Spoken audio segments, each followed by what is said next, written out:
દાહોદ પોલીસે ફક્ત 12 દિવસમાં 1700 પાનાની ચાર્જશીટ તૈયાર કરી ઇતિહાસ રચ્યો. દાહોદ પોલીસે ફક્ત 12 દિવસમાં 1700 પાનાની ચાર્જશીટ તૈયાર કરી ઇતિહાસ રચ્યો. આ ચાર્જશીટ તૈયાર કરવા માટે 4 ડીવાયએસપી, 4 પીઆઈ, 2 પીએસઆઈ તેમજ 300 જેટલી પોલીસ કામે લાગેલ હતી. આરોપીને ઝડપી સજા મળે એ બાબતે આરોપીને મૃત્યુદંડ થાય એ બાબતની કલમો મુજબ ચાર્જશીટ તૈયાર કરવામાં આવી છે.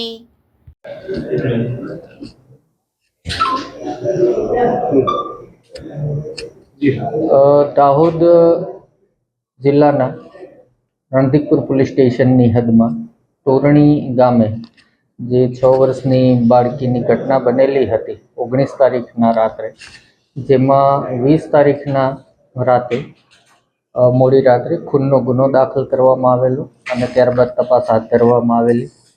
ત્યારબાદ ગુનાને ડિટેક્ટ કરી અને આરોપી ગોવિંદ નટનાઓની ધરપકડ કરવામાં આવેલી. આ બાબતમાં દાહોદ જિલ્લા પોલીસ યોગ્ય તપાસ થાય, ઊંડાણપૂર્વક તપાસ થાય અને સમયસર તપાસ પૂર્ણ થાય તે માટે એક તપાસ માટે એક ટીમની રચના કરવામાં આવેલી, જેમાં 4 ડીવાયએસપી, 4 પોલીસ ઇન્સ્પેક્ટરો અને 2 પીએસઆઈનાઓ સામેલ હતા.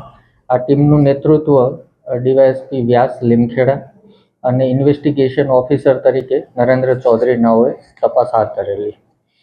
આ તપાસમાં આ અધિકારીઓ ઉપરાંત આશરે 300 જેટલી પોલીસ અલગ અલગ કાર્યોમાં અલગ અલગ રીતે જોડાયેલી હતી અને 12 દિવસની મર્યાદામાં આશરે 1700 પાનાનું એક મજબૂત ચાર્જશીટ નામદાર કોર્ટમાં કરી દેવામાં આવ્યું છે.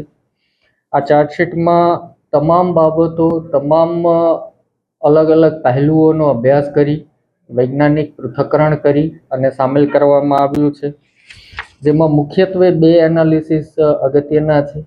જે સ્કિનના એપિડર્મિક લેયરમાં જે એપિથેલિયલ સેલ્સ હોય છે એ સેલ્સના ડીએનએનું એનાલિસિસ ગાંધીનગર ફોરેન્સિક લેબ દ્વારા કરવામાં આવેલું છે. આ એકદમ ડીપમાં ડીપ જે એનાલિસિસ હોય એ એનાલિસિસ ગાંધીનગર ફોરેન્સિક લેબોરેટરી દ્વારા કરવામાં આવ્યું છે. એ ઉપરાંત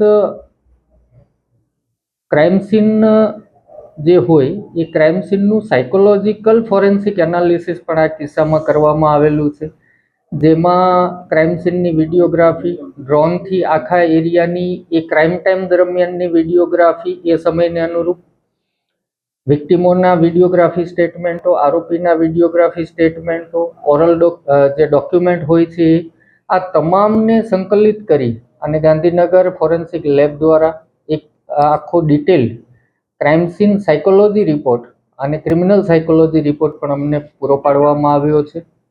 આમ આ 2 અત્યંત અગત્યની બાબતો પ્રસ્થાપિત આમાં જણાય છે કે જે ડેપ્થ જે છે ઇન્વેસ્ટિગેશનની, આ ડેપ્થ ઇન્વેસ્ટિગેશન કરવામાં આવ્યું છે. આ તપાસ દરમિયાન 150થી વધારે સાહેદોને ચકાસવામાં આવ્યા છે અમારા મારફતે અને રાજ્ય સરકારની મંજૂરીથી સ્પેશિયલ પબ્લિક પ્રોસિક્યુટર તરીકે શ્રી અમિતભાઈ નાયરનાઓની નિમણૂક કરી દેવામાં આવેલી છે.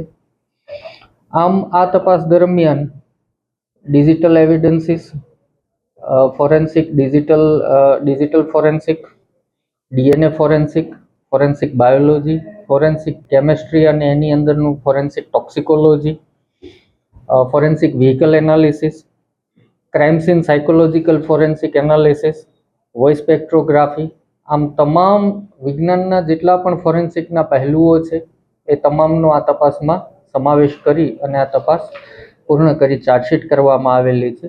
આ ચાર્જશીટમાં જે 103 એક મર્ડર માટેની કલમ તો હતી જ, એ ઉપરાંતની તપાસ દરમિયાન ઉમેરાયેલી કલમો છે BNS 66, 65(2) જેમાં મૃત્યુદંડ સુધીની સજાની જોગવાઈ છે, 64(2)F, 238, 127(2) અને પોક્સો એક્ટની કલમ 6 મુજબ ચાર્જશીટ કરવામાં આવ્યું છે.